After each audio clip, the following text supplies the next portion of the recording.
மதுரை, திருச்சி, தஞ்சை உள்ளிட்ட 10 மாவட்டங்களில் இன்று கனமழை பெய்யும். வானிலை ஆய்வு மையம் கணிப்பு.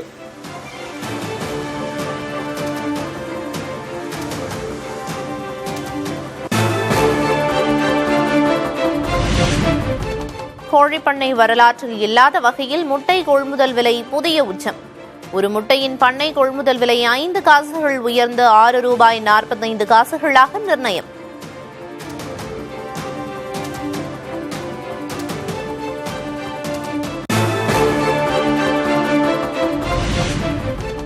தங்கம் விலை சவரனுக்கு ₹240 குறைந்து ₹1,12,240 விற்பனை.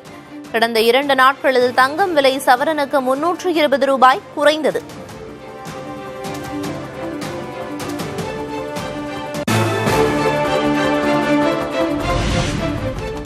வெள்ளி விலை நேற்று ₹5,000 குறைந்த நிலையில் இன்று மாற்றமில்லை.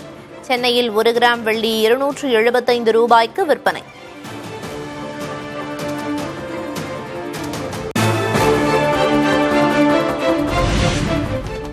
கோயில் வளாகங்களில் உள்ள கடைகளில் பூஜை பொருட்கள் விலை பட்டியல் கட்டாயம்.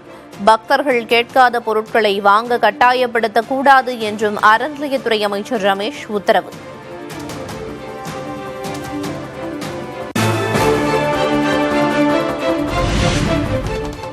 சர்வதேச தரத்தில் சென்னைக்கான 3வது மாஸ்டர் பிளான் திட்டத்தை உருவாக்க அரசு தீவிரம். 2026-2046க்கான திட்டத்தை தயாரிக்க சென்னை பெருநகர வளர்ச்சி குழுமம் நடவடிக்கை.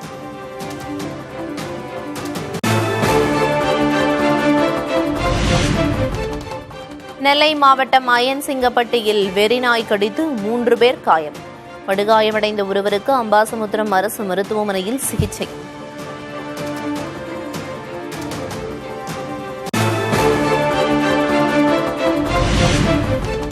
திண்டுக்கல் மாவட்டம் நத்தம் சுற்றுவட்டார பகுதிகளில் மாம்பழ விலை கிலோ ₹5 சரிவு. போதிய விலை இல்லாததால் வேறு வழியின்றி மாம்பழங்களை குப்பையில் கொட்டும் விவசாயிகள்.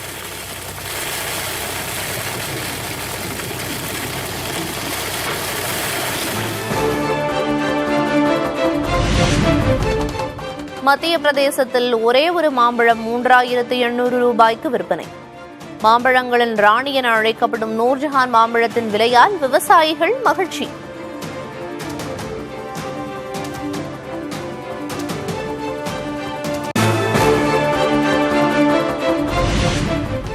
லெபனானையும் உள்ளடக்கியதாகவே அமைதி ஒப்பந்தம் இருக்க வேண்டும். ஈரான் வெளியுறவுத்துறை அமைச்சர் அப்பாஸ் அராக்சி திட்டவட்டம்.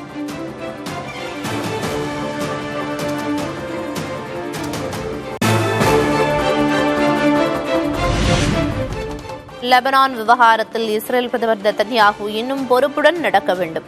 உயிரிழப்புகளை தவிர்க்க முடியாவிட்டால் பொறுப்பை தன்னிடம் ஒப்படைக்க அமெரிக்க அதிபர் ட்ரம்ப் எச்சரிக்கை.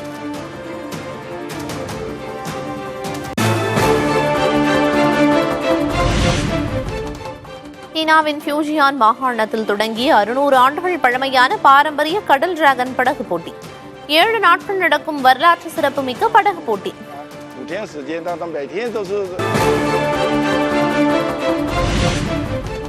உலகக்கோப்பை கால்பந்து தொடரை வெற்றியுடன் தொடங்கிய நடப்பு சாம்பியன் அர்ஜென்டினா.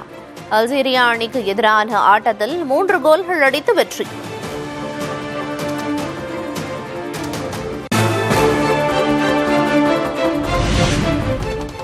உலகக்கோப்பையில் அதிக கோல்கள் அடித்த வீரர்கள் பட்டியலில் முதலிடம் பிடித்தார் நாயகன் மெஸ்ஸி. 16வது கோலை அடித்து ஜெர்மனி வீரர் மிர்ஸ்லோவ் சாதனையை சமன் செய்தார்.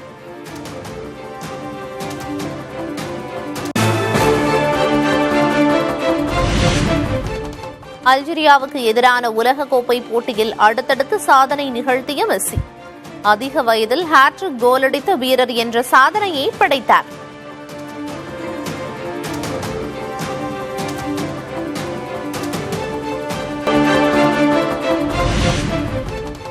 அனைத்து அரசு பேருந்துகளிலும் மகளிருக்கு கட்டணமில்லா பயண திட்டத்தை கொண்டு வருவது தொடர்பாக முதல்வர் விஜய் ஆலோசனை. மின்சார பேருந்துகளை பெருமளவில் பயன்பாட்டுக்கு கொண்டு வருவது தொடர்பாகவும் ஆலோசனை நடத்தினார்.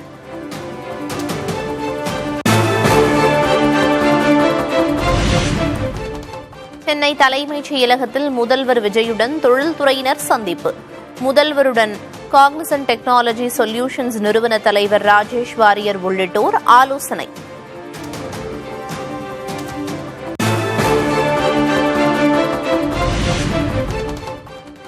முதல்வர் விஜயுடன் HD கொரியா நிறுவனத்தினர் சந்திப்பு. தூத்துக்குடியில் 38,000 கோடி ரூபாயில் கப்பல் கட்டுமான திட்டம் குறித்து ஆலோசனை.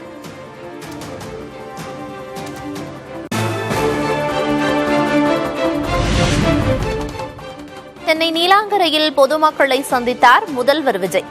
தலைமைச் செயலகத்துக்கு வரும் வழியில் பொதுமக்களை சந்தித்த வீடியோ வெளியீடு.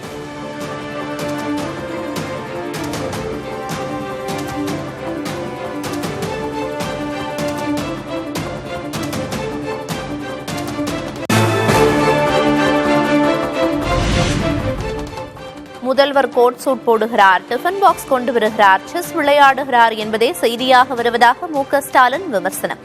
தாவேக ஆட்சிக்கு எதிரான செய்திகளையும் முதல்வர் விஜய் படிக்க வேண்டும் என்றும் அறிவுரை. சோசியல் மீடியாக்களை பார்க்கிற போது ஒரு காலத்தில் நாம் பழக்கத்தை பார்த்தோம். கோட்டு போட்டு வந்தாரு, டிஃபன் எடுத்து கையில் எடுத்து வந்தாரு, வாட்ச் கட்டிட்டு வந்தாரு, செஸ் விளையாடினாரு. இன்னைக்கு கோட்டு போடல, பட்டு சட்டை வேசி விட்டு வந்தாரு. இதெல்லாம் இன்றைக்கு செய்திகளாக வந்து கொண்டிருக்கிறது. அவைகளெல்லாம் மறைந்து நாட்டில் நடைபெறக்கூடிய அக்கிரமங்கள் எல்லாம் இன்றைக்கு செய்திகளாக வந்து கொண்டிருக்கிறது.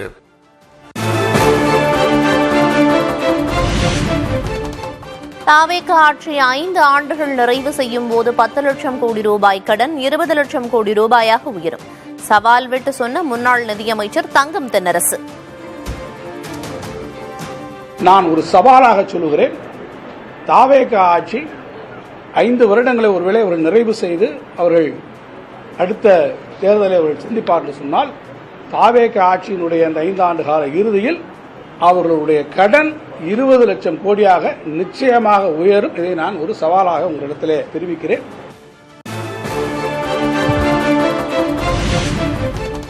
வாக்குறுதிகளை நிறைவேற்ற முடியாத நிலையில் தாவேக அரசு உள்ளதாக தங்கம் தென்னரசு விமர்சனம். மக்களிடமிருந்து தப்பிக்க வெள்ளை அறிக்கை என்ற பெயரில் வெற்று அறிக்கை வெளியிடப்பட்டிருப்பதாகவும் சாடல்.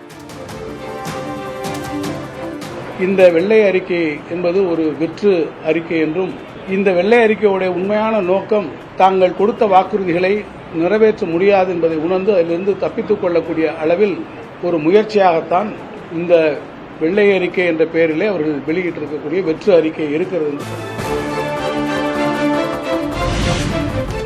ECR உயர்மட்ட சாலை, பரந்தூர் விமான நிலையம் உள்ளிட்ட திமுக அரசின் திட்டங்களை தாவேக அரசு நிறுத்துவதாக தங்கம் தென்னரசு குற்றச்சாட்டு. மகளிர் உரிமை தொகை, விடியல் பயணம் உள்ளிட்ட திட்டங்களை செலவாக கருதினால் தாவேக அரசு நிறுத்தி பார்க்கட்டும் எனவும் சவால். திராவிட முன்னேற்ற கழக ஆட்சியிலே சொன்ன திட்டங்களை வந்தவுடனே நிறுத்துவதற்கான வேலையை பார்க்கிறீங்க. ஈசிஆர் இருக்கக்கூடிய எலிவேட்டட் ஹைவே, பரந்தூர் ஏர்போர்ட், அது போல மகளிர் உரிமை நிப்பாட்டிருங்களேன், இதை நிறுத்தி பாருங்களேன், விடியல் பயணத்தை நிப்பாட்டி பாருங்களேன். இதெல்லாம் நிப்பாட்டி பார்த்துட்டு நீங்கள் நாங்கள் இது எல்லாமே டெவலப்மெண்ட்டுக்கு இதெல்லாம் நாங்கள் இந்த பணத்தை யூஸ் பண்ணுறோம்னு நாளைக்கே நீங்கள் ஒரு அறிவிப்பு கொடுக்குறீங்களான்னு நான் உங்களை கேட்க விரும்புகிறேன். வெள்ளை அறிக்கையில் பிரச்சனையை மட்டுமின்றி தீர்வுகளையும் பேச வேண்டும். நிதி கூட்டாட்சியை சிதைக்கும் ஒன்றிய அரசுக்கு எதிராக மக்கள் கருத்தை திரட்ட வேண்டும் என்றும் மார்க்சிஸ்ட் கம்யூனிஸ்ட் கட்சி வலியுறுத்தல்.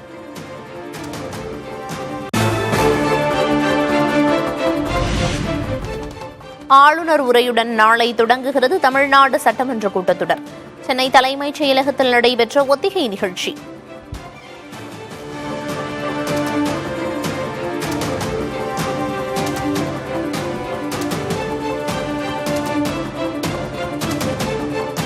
அலுவல் ஆய்வுக்குழுவில் சபாநாயகர் JCD பிரபாகர், முதல்வர் விஜய் உட்பட 17 உறுப்பினர்கள். எதிர்க்கட்சித் தலைவர் உதயநிதி ஸ்டாலின், முன்னாள் முதல்வர் K பழனிசாமியும் குழுவில் உள்ளனர்.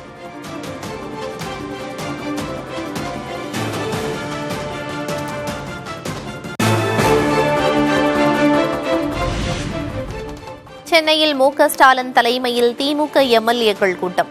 சட்டமன்ற கூட்டத்தொடர் தொடங்கும் நிலையில் ஆலோசனை.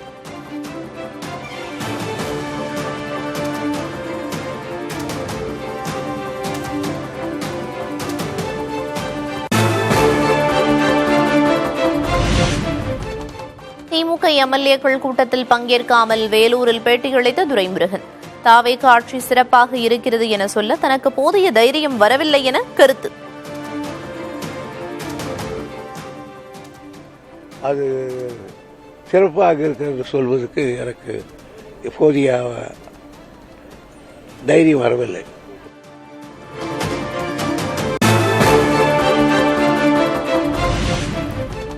அதிமுகவிலிருந்து விலகிய 4 எம்எல்ஏக்கள் ராஜினாமா செய்த தொகுதிகளில் இடைத்தேர்தலுக்கு தடை விதிக்க மறுப்பு.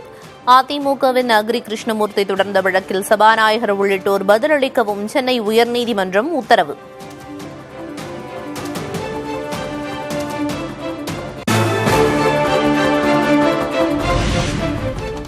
சி. விஜயபாஸ்கர் ராஜினாமாவை தொடர்ந்து விராலிமலை சட்டமன்ற தொகுதி காலியானதாக அறிவிப்பு.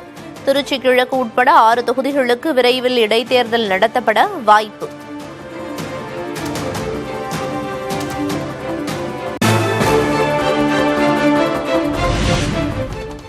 எம்எல்ஏ பதவியை ராஜினாமா செய்த சி. விஜயபாஸ்கர் தாவேகவில் இணைய முடிவு. முதல்வர் விஜயை சந்திக்க நேரம் கேட்கப்பட்டிருப்பதாக விஜயபாஸ்கரின் ஆதரவாளர்கள் பேட்டி. விஜயபாஸ்கர் முன்னாள் அமைச்சர் என்ன முடிவெடுத்து அவர் டிவிகேக்கு போறதுக்கு அவர் தமிழக முதல்வர் இப்பொழுது விஜய் அவர்களிடத்துல பேசி எல்லாம் முடிச்சுட்டாங்க. டைம் மட்டும்தான் இப்ப நாங்க கேட்டுக்கிட்டு இருக்கோம். அப்ப எப்பன்னு எங்களுக்கு மரியாதை கொடுப்பாங்க, அன்னைக்கு எல்லாரும் போய் சேர்ந்துருவோம். நாங்க டிவிகேல சேரதா எல்லாருமே ஒட்டு மொத்தமா நாங்க எல்லாருமே கையெழுத்து போட்டு தீர்மானம் ஏற்றி நிறைவேற்றி கொடுத்திருக்கோம். அதிமுகவுக்கு வந்த பின் சேர்த்த சொத்துக்களை கட்சிக்கு எழுதி வைப்பாரா சி. விஜயபாஸ்கர் என முன்னாள் அமைச்சர் RB உதயகுமார் கேள்வி.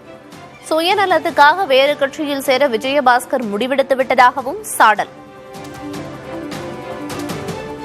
இந்த கட்சிக்கு விஜயபாஸ்கர் வருவதற்கு முன்பாக தனக்கும் தன் குடும்பத்திற்கும் இருந்த சொத்து பத்துகளையும் இப்போது விஜயபாஸ்கர் வைத்திருக்கிற சொத்து பத்துக்கள் முதலீடுகள் இவற்றையெல்லாம் அவர் கட்சிக்கு எழுதி வைத்துவிட்டு வேறு கட்சிக்கு போவாராம்.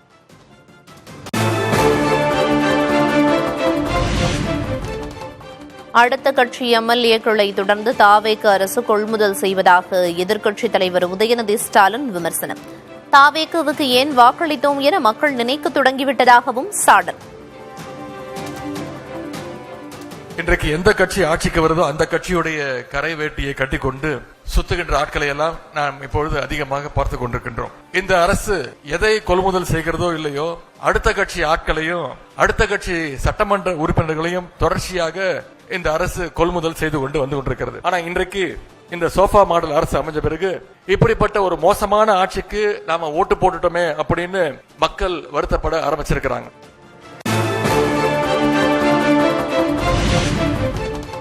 தமிழ்நாட்டில் வாரிசுகளின் சிம்மாசனம் ஒழிக்கப்பட்டு அனைவருக்கும் அதிகார பகிர்வளிக்கும் ஜனநாயக சோஃபா மட்டுமே இருக்கிறது. எதிர்க்கட்சித் தலைவர் உதயநிதி ஸ்டாலினுக்கு அமைச்சர் அருண்ராஜ் பதிலடி.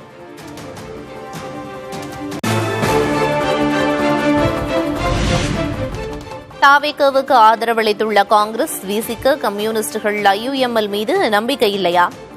அதிமுக எம்எல்ஏக்கள் அடுத்தடுத்து ராஜினாமா செய்து தாவேகவில் இணைந்த நிலையில் முன்னாள் சபாநாயகர் அப்பாவு கேள்வி.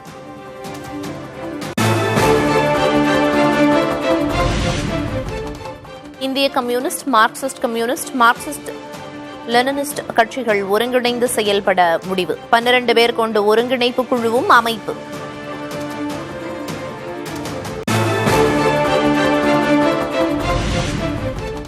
தேர்தலுக்கான அணி அல்ல, மக்கள் பிரச்சினைகளுக்கு ஒன்றாக குரல் கொடுப்போம். ஜனநாயக சக்திகளையும் ஓரணியில் திரட்ட உள்ளதாக இந்திய கம்யூனிஸ்ட் மாநில செயலர் மு. வீரபாண்டியன் அறிவிப்பு.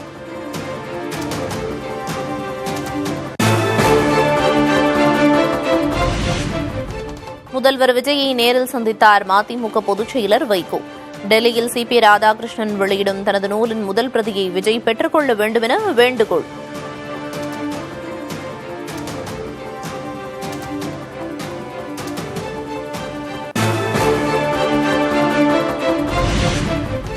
தூத்துக்குடி ஸ்டெர்லைட் ஆலைக்கு அனுமதி தரக்கூடாது.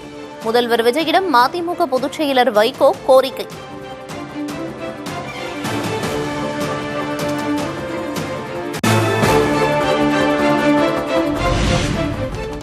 கமிஷன் கரப்ஷன் இல்லாத ஆட்சி தாவேக ஆட்சி என வைகோ பாராட்டு. முதல்வர் விஜய் எளிமை, இயல்பு, வெளிப்படைத்தன்மையோடு இருப்பதாகவும் பேட்டி.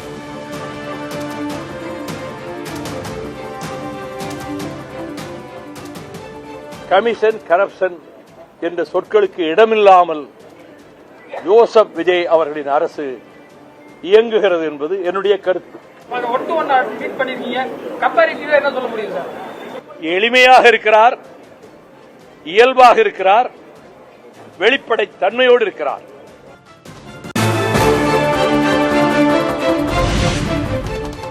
திமுகவை விமர்சிப்பதை தவிர்க்க வேண்டும். தொண்டர்கள், நிர்வாகிகளுக்கு இந்திய யூனியன் முஸ்லிம் லீக் தலைவர் காதர் மொய்தீன் அறிவுறுத்தல்.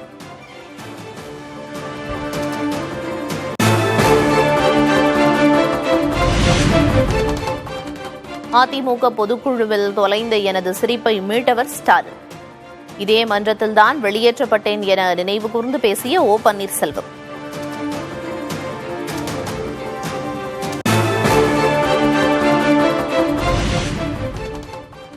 வி த லீடர்ஸ் இயக்கம் கட்சியாக மாறினால் அதன் தன்மை வேறு மாதிரியாக இருக்கும் என அண்ணாமலை வீடியோ. எந்த கட்சியில் இருப்பவர்களையும் தன் இயக்கத்தில் இணைய அழைப்பு விடுக்கவில்லை என்றும் விளக்கம்.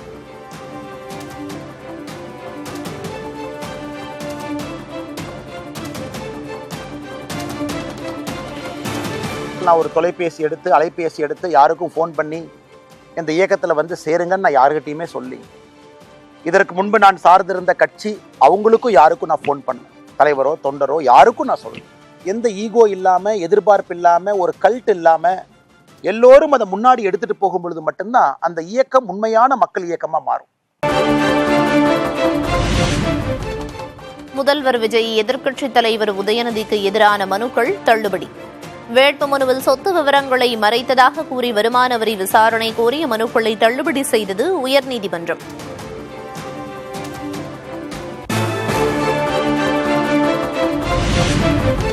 சிறப்பு கட்டணம் வசூலிக்க கூடாது என அரசாணை வெளியிட்டும் அதை பின்பற்றாதது ஏன்? பள்ளிக்கல்வித்துறை முதன்மை செயலர் இயக்குநர் பதிலளிக்க சென்னை உயர்நீதிமன்ற மதுரை அமர்வு உத்தரவு.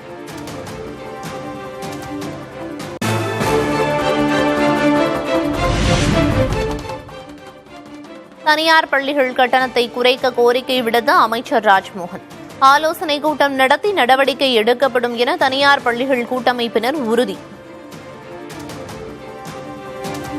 தனியார் பள்ளி அனைவரும் வந்து ஒரு ஏழை மாணவனும் வந்து படிக்கக்கூடிய அளவில் ஃபீஸ் ஸ்ட்ரக்சரை குறைச்சி நீங்க வாங்கி கொடுத்தீங்கன்னா எனக்கு செய்த மாதிரி உதவி இருக்கும் அப்படி ஒரு கோரிக்கை வச்சிருக்காரு.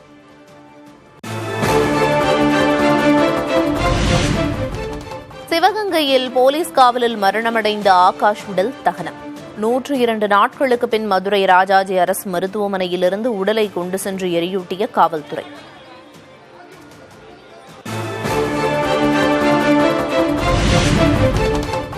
ஆகாஷின் உடலுக்கு அரசே இறுதிச் சடங்கு செய்ததற்கு குடும்பத்தினர் கடும் எதிர்ப்பு. மருத்துவமனை முன்பு வாக்குவாதத்தில் ஈடுபட்டவர்களை கைது செய்த காவல்துறை.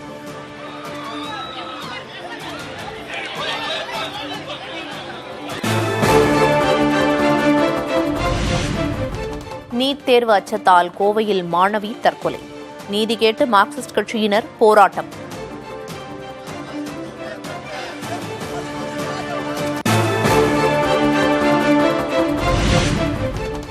நீட் தேர்வு எனும் கொடுமையால் இன்னும் எத்தனை உயிர்களை இழப்போம்?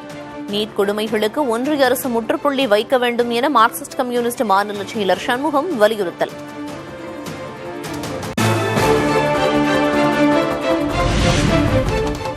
வினாத்தாள் கசிவு விவகாரத்தில் பல ஆயிரம் கோடி ரூபாய் உயர்மட்டம் வரை செல்கிறது. பாஜக அரசு மீது டெல்லி முன்னாள் முதல்வர் அரவிந்த் கெஜ்ரிவால் குற்றச்சாட்டு.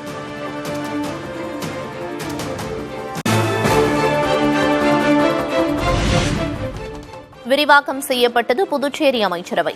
சிவக்கொழுந்து, ராஜவேலு, ராஜசேகரன் ஆகியோர் புதிய அமைச்சர்களாக பதவியேற்பு.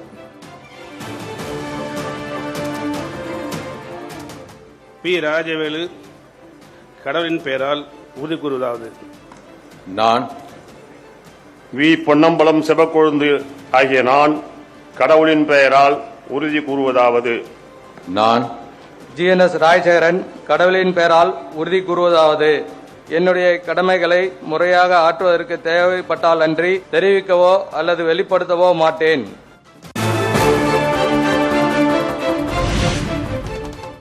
சிவசேனா உத்தவ் தாக்கரே பிரிவின் 3 எம்பிக்கள் மக்களவை சபாநாயகர் ஓம் பிர்லாவுடன் சந்திப்பு. உத்தவ் பிரிவு 6 எம்பிக்களின் சட்டவிரோத கட்சி தாவலை தடுக்க கோரி மனு.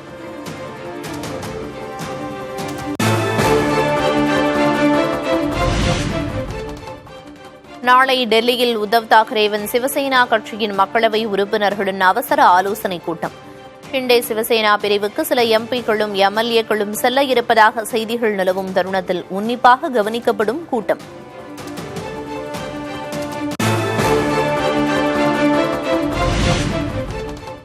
சாவர்கர் 5 முறை அல்ல 10 முறை பிரிட்டிஷ் அரசுக்கு மன்னிப்பு கடிதங்கள் எழுதினார். ராகுல் காந்திக்கு எதிரான அவதூறு வழக்கில் புனே நீதிமன்றத்தில் சாவர்கர் கொள்ளுப்பேரன் சத்யாகி வாக்குமூலம்.